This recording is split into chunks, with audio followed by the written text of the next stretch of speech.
Hola, ¿qué tal? ¿Cómo están? Yo soy Antonio Álvarez, esto es Access History. Actualmente el presidente dedica las mañanas a estar catalogando a las personas como liberales o conservadores. Y aunque hoy estas cosas se nos pueden resbalar, hubo un momento de la historia donde estos dos conceptos definieron todo. El día de hoy vamos a ver la Guerra de Reforma.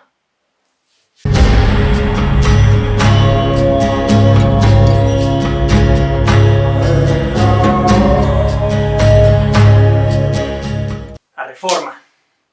Y no nos referimos a la calle de la Ciudad de México, donde están todos los cafés, los alternativos, los hoteles y hasta los plantones. Para entender la Reforma tenemos que remontarnos al siglo XIX y entender que la población estaba dividida mayoritariamente en dos grandes grupos: los liberales y los conservadores. Estos dos cuates querían prácticamente lo mismo para el país. Después de toda la inestabilidad que se había vivido con la Primera República, la Segunda República, la centralista y después otra vez la República Federal, la gente ya estaba harta y quería algo un poquito más estable y más sólido. La gente quería solamente desarrollo económico, prosperidad y, sobre todo, paz. Lo único en lo que diferían era la manera en que lo querían alcanzar. Esta manera estaba obviamente expresada en la forma de gobierno. Los liberales buscaban la separación entre la Iglesia y el Estado. Buscaban un sistema republicano y la abolición de ciertos privilegios. Los conservadores, por su lado, buscaban prácticamente lo opuesto. Ellos creían que la Iglesia y el Estado debían de trabajar juntos para moralizar y educar a la gente. Y ellos buscaban más bien un sistema monárquico. Alegaban que después de todos los intentos que se habían hecho en las repúblicas pasadas, las federales y la centralista, era hora de que llegara alguien de mano firme y de linaje real a poner orden en nuestro país. Y a ver, como en todo, estaban los liberales y los conservadores, que eran muy radicales, estaban los que eran un poquito más moderados, estaban los que eran un poquito una mezcla, y entre todo había incluso gente que era santanista, que únicamente seguían lo que Santana hiciera. Los periódicos en este momento juegan un papel muy importante para difundir las ideas que cada uno de estos bloques de la sociedad tenía. Los conservadores, por ejemplo, tenían el periódico El Universal. Los liberales, por su parte, tenían periódicos como El Monitor Republicano.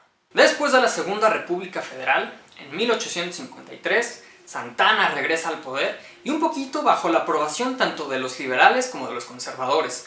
Los dos habían llegado a una especie de acuerdo y decían que Santana era la persona más adecuada para llegar y gobernar el país. Sin embargo, esta vez, porque había habido muchas antes, esta vez, y la última que Santana llega al poder, lo hace a manera de una dictadura. Y a partir de 1853, Santana se hace llamar Su Alteza Serenísima y empieza su dictadura.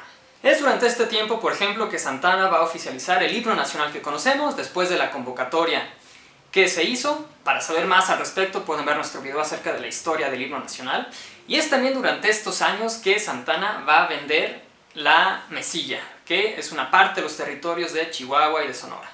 Recordemos que ya una parte del país se había perdido contra Estados Unidos en la guerra, con el Tratado de Guadalupe Hidalgo, y ahora la venta de la Mesilla fue, por demás, una medida que se desaprobó en la sociedad. Todo este tipo de acciones que tomó Santana hizo que para 1854 se levantara la revolución de Ayutla en el estado de Guerrero, en contra de Santana, para poderlo derrocar. Santana peleó contra ellos y eventualmente para 1855 lo vencen y Santana es exiliado del país. En su lugar queda Juan Álvarez, se queda con la presidencia y quien por supuesto promovió el plan y la revolución de Ayutla. Casi siempre en la historia de México, las personas que están liderando este tipo de planes y este tipo de revoluciones serán los que se hagan del poder. Es durante este periodo, con Juan Álvarez y en el siguiente par de años, que se van a aprobar las primeras leyes de reforma. De estas, las más famosas son la Ley Juárez, que se llama así por Benito Juárez, en la cual el gobierno tiene ya cierta facultad para designar magistrados de la Suprema Corte de Justicia. Y las otras dos son la Ley Iglesias y la Ley Clergo, la cual a grandes rasgos simplemente le van a regular ciertas acciones a la Iglesia que ahora pasan a ser de lo civil, del Estado, y entre otras cosas también le van a quitar propiedades. Las leyes de reforma son entonces una serie de leyes liberales que a grandes rasgos lo que van a hacer es regular y limitar ciertas funciones para la Iglesia, el ejército y el Estado mismo. A mucha gente de esto no fue de su agrado y en varias ciudades que eran altamente conservadoras y que eran altamente mochas y religiosas, salieron a las calles a protestar por los privilegios que estaba perdiendo la iglesia y en defensa de la religión. Varias de estas ciudades fueron, por ejemplo, la ciudad de Puebla, que prácticamente no ha cambiado. Juan Álvarez duraría únicamente un par de años como presidente. Después de que renunciara, entraría en su lugar Ignacio Comonfort. Con él en el poder se promulgaría la Constitución de 1857, la cual integraría parte de estas leyes de reforma, y la cual estaría vigente hasta 1917, la que se hace con la Revolución Mexicana y la que nos rige el día de hoy. Esta Constitución tuvo algunas cosas que fueron un avance sumamente importante gracias precisamente a este tipo de medidas en las leyes de reforma que se abrió mucho más al país. En esta se definía a México como una república federal, democrática, representativa. Además de eso, se definían los tres poderes, el legislativo, el ejecutivo, el judicial, además de que se garantizaban ciertas libertades como la libertad de expresión, la libertad de imprenta. Se definió el sistema electoral que teníamos y se declaraba a todos los habitantes como libres. Incluso si algún esclavo llegaba de otro país a México, se convertiría en un hombre libre. Porque sí, todavía en 1850 había países que tenían esclavos. Además de que ya con esta constitución el federalismo tomaba un poco más de forma y ya se reconoce que cada estado podría tener su propia constitución, siempre y cuando no estuviera por arriba de la Constitución Federal. Y sí, en esta constitución únicamente los hombres eran reconocidos como ciudadanos porque patriarcado. Esto cambiaría hasta la Constitución de 1917, donde ya a las mujeres se les reconoce también como ciudadanas mexicanas. Esta constitución significó una transformación radical para la sociedad mexicana, pues muchas cosas ya estaban cambiando, el Estado mismo adquiría nuevos roles y la iglesia se iba ya por su lado. Sin embargo, como se pueden imaginar, varios conservadores no estaban de acuerdo con esto. Uno de ellos era Félix Zuloaga. Este cuate, Félix Zuloaga, era un conservador y sí, va a hacer también otro plan. En este caso, el plan de Tacubaya, esa estación de metro que siempre está hasta el queque.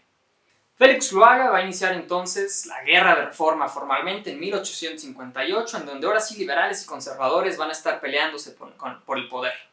Durante este tiempo, México tiene dos presidentes, el liberal, representado por Benito Juárez, quien en su momento era el presidente de la Suprema Corte de Justicia, y después de que Juan Álvarez se va, llega Juan Comonfort, y después que lo hacen renunciar, un poquito como presidente interino llega Benito Juárez, y así es como llega realmente al poder. Ahorita, en este momento, ya después será electo de manera democrática. Y Félix Zuloaga, que estará como el presidente conservador.